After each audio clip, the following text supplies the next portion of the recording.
What's up, Breedow? So look, I was thinking, I seen a video on Instagram, right? And this girl, she did like a story time, and it was like a self-harm story time. So I was like, I want to share my experience on what I went through when I used to self-harm myself or whatever. No, I'm not saying that everybody, when you're sad and you're down, you should harm yourself, because that's not the way to go. You should really get counseling, or if you can't go through counseling, really sit down with friends, family, somebody that you feel that connection with to help you through that journey. But me, I didn't have that help to go through the journey that I was going through. So that's what this video is really going to be about. It's going to be a story time, me self-harming myself. It's nothing, this is a very serious topic, because I know a lot of people go through it. I know, some, go through with like killing themselves. Thank God it wasn't that deep for me to, end my life, because I seen it was way more to life than just really harming myself, you know. So we're definitely gonna get into this video, guys.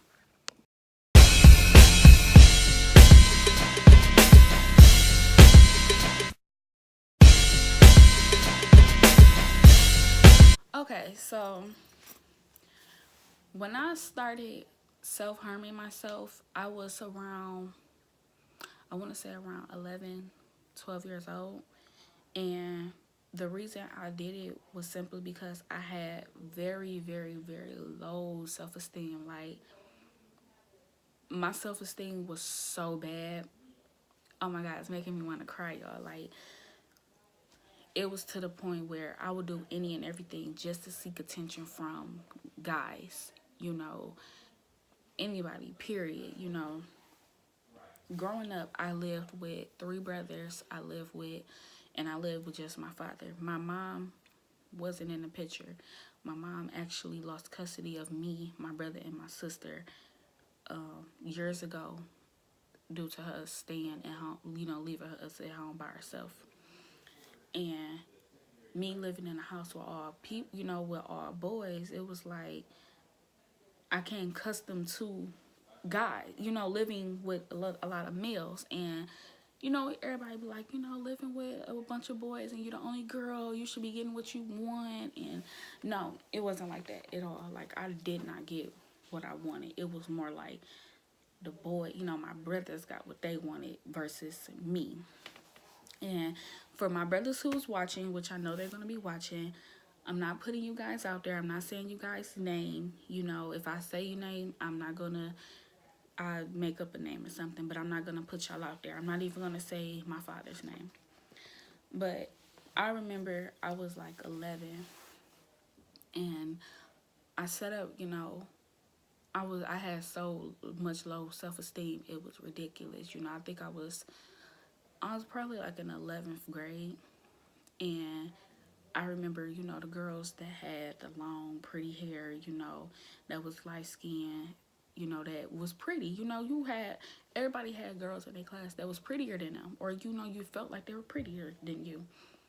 You know, I used to get, I used to get jealous, and I used to be terrible at it. I used to never want to be friends with girls that was prettier than me, because I know they'd get all the attention than I would. My father was dating this one particular girl, and she was a little pretty girl, but I was older than her. But she was like six, I want to say. When I tell you, me and my father had a terrible, terrible time.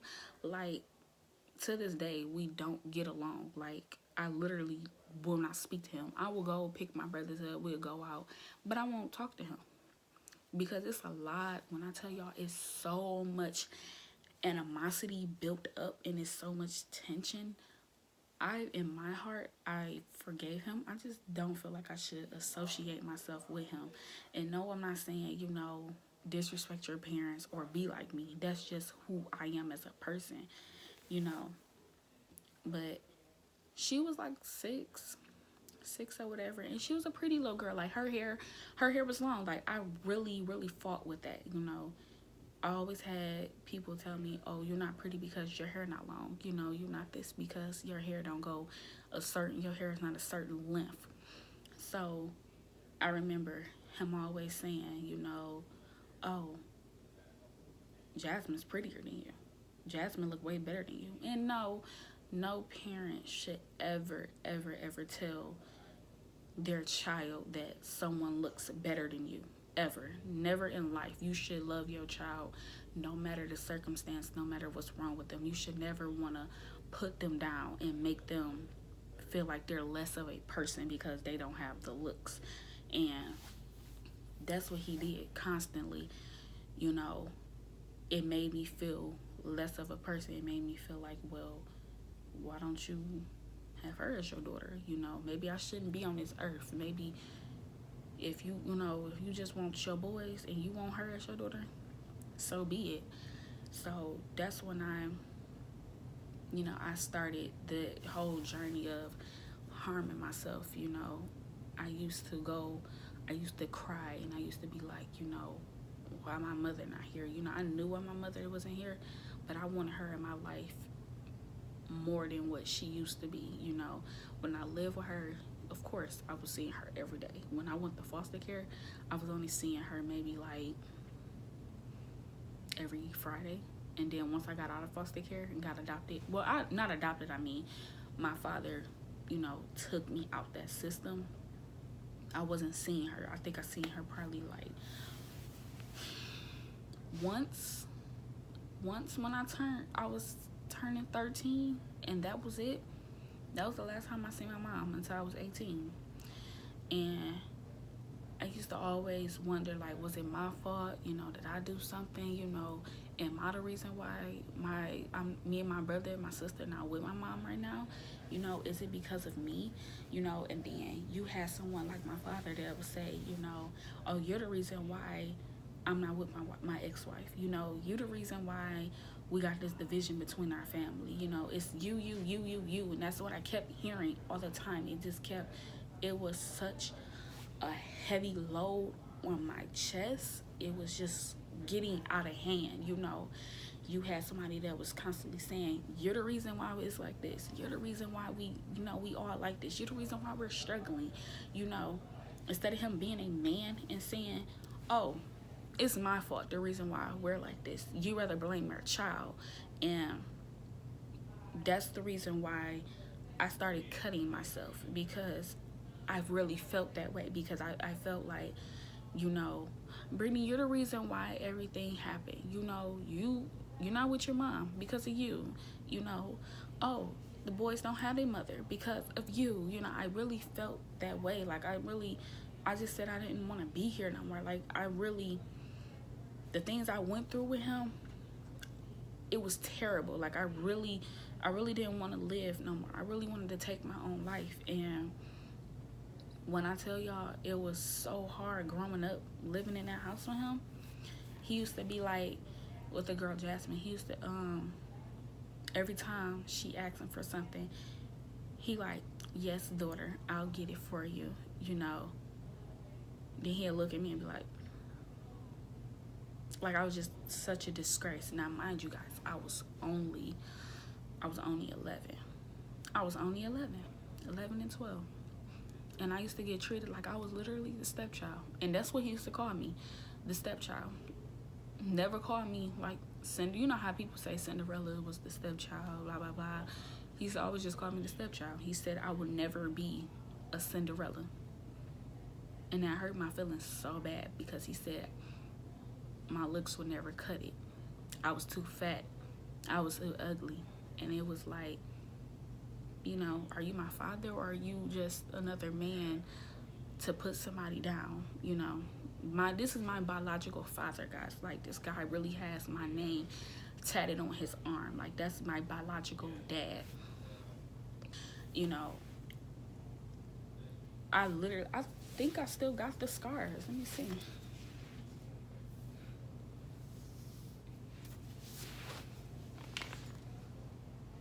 Nope.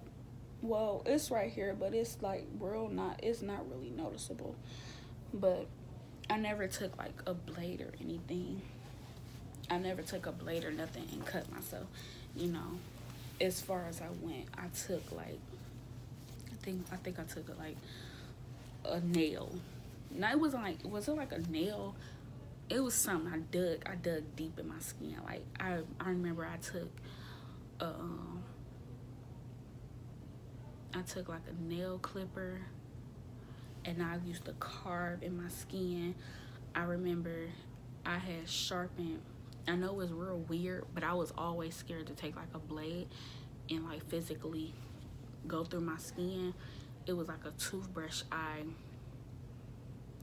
sharpened at the end, and I used to dig in my skin. I used to like literally like to see myself bleed. And when he every time he said something bad about me, I used to go in the closet and I used to cut myself. I remember it was one specific time. It was this boy I used to like. I think he was like in 8th grade. I remember I used to go sit on the porch and I used to watch him, right? And I remember, you know, the little girl Jasmine, I remember she went and she told him that I was watching him play basketball.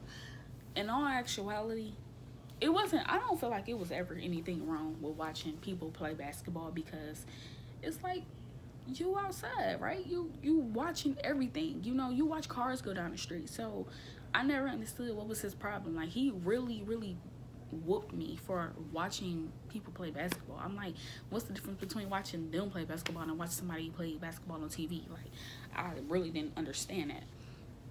So he beat me. He whooped me for that. You know, I remember him telling me, you know, he wished I wasn't his daughter. He was Jasmine was his daughter. And at that point in time, I had enough. Like, I had enough of it. I really was about to take my own life, because it was like, if you don't love me, you know, you're my father, you know, my mom not here, you know, who am I living for right now? I'm not living for anybody, because I'm a disgrace to you. I don't know what my mom thinks of me, but I'm really a disgrace to you.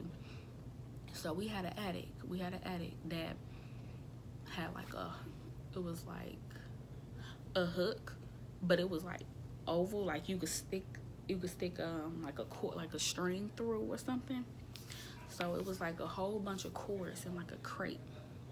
I stacked 2 crates on top of each other. That's all I needed, because that's how it was. Like, it wasn't like that high up. So I stacked like 2 crates on top of each other. I stuck the cord through, and I hopped on top of the crates, and I physically put the cord around my neck. And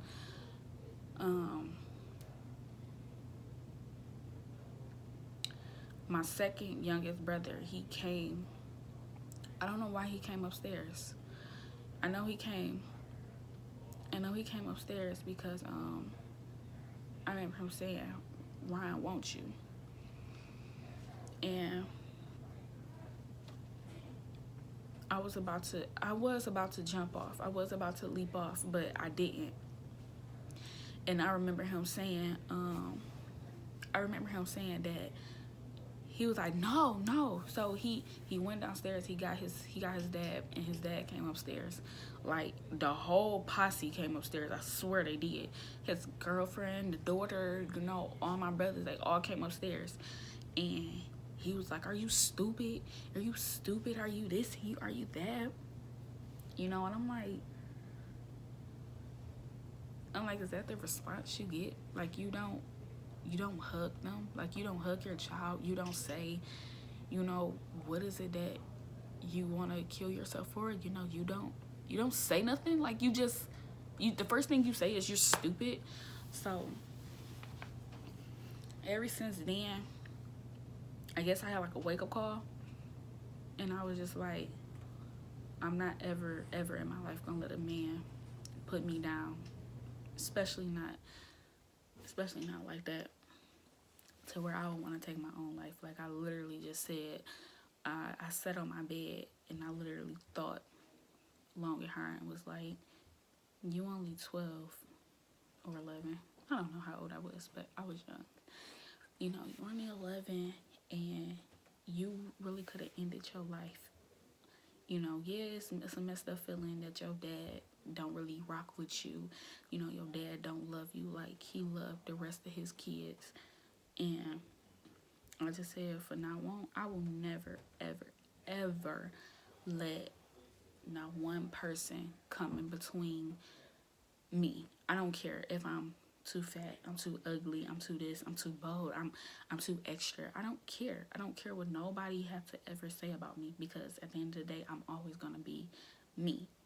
You know, you can't ever judge a book by its cover. Yeah, my appearance may be rough, or you know, I may look like this, but you don't know what's inside. You don't know what's in my heart. You don't know how I am as a person. And when I started realizing that, and I really started to grow like into the person I was, everything started out better. You know, I started making friends, you know, having a little, I didn't never have a boyfriend in like middle school, high school, but I had guy friends. Like, guys liked me, guys talked to me, you know, that showed me that I wasn't really ugly, you know. But sorry I had to see tears. Like, that was real. Like I said, that was a real sensitive story time. Like, it wasn't everything I said was true. You know, I don't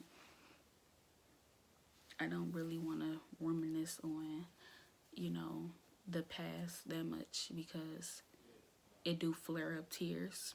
You know, it is a lot of hurt back in my past. So really what I look for, you know, moving forward, is just the future. I don't really talk to my father. Like I said early in the video, I don't talk to him. You know, I pick my brothers up, but I won't speak to him. You know, the love I have for my brothers, that's unconditional. Like, I love them like they my kids. You know, I really look after them. You know, anything they want, I make sure I could get it for them. It may not be on time, but I'll make sure I can get it for them, because they're my brothers. You know, they're my babies. Like, I love all of them. You know, I may treat them like little babies, but I love all my brothers. You know, I love my sister. You know, even though I haven't seen my brother and sister on my mom's side, you know, but I love all my siblings. You know, I don't want, you know, my brothers that live with my father to watch this video and feel some type of way about him, because, you know, y'all daddy love y'all. You know, he always showed that through whatever it was. He showed that he loved y'all. You know, it may not have been a mutual feeling about me, but, you know, he loved y'all. And, you know, I'm just sorry that he missed out on what a great person I am. But, you know, who cares? I don't. But, you know, self-harm is, like I said in the beginning of the video, self-harm is like not something that you should want to do to yourself, because, for one, in most cases, it do leave scars, and it do make people scared of you and think that you are crazy because you cut yourself, you harmed yourself, you know, you tried to kill yourself. It do make people think that you know, something wrong with you, you're crazy, when in reality it's not. You really just want to be loved, and that was your way of lashing out, you know, showing. But yeah, this is wrapping up my video, you guys. You know, I didn't mean to. I really did want to share this video, because the girl who video I watched, she did open up doors and made me want to look, you know, made me want to share this story with you guys. But like I said before, everything's gonna be in the description box below, from my social medias, my other YouTube page. You know, make sure you guys go check out that page, because we have a lot of funny content on there. And yeah, you guys, that's gonna wrap up this video. So make sure you guys like it, subscribe. Make sure I mess up my makeup, you know. Still cute or whatever. But yeah, this is gonna wrap up my video, you guys. Thank you guys. I love you guys so much. Thank you guys for watching me. And yeah, more videos are gonna be in the way. Like I told you guys, the grind don't stop, honey. Gotta get this coin. Gotta get these bags. So make sure you guys continue watching, guys. I love y'all. Bye.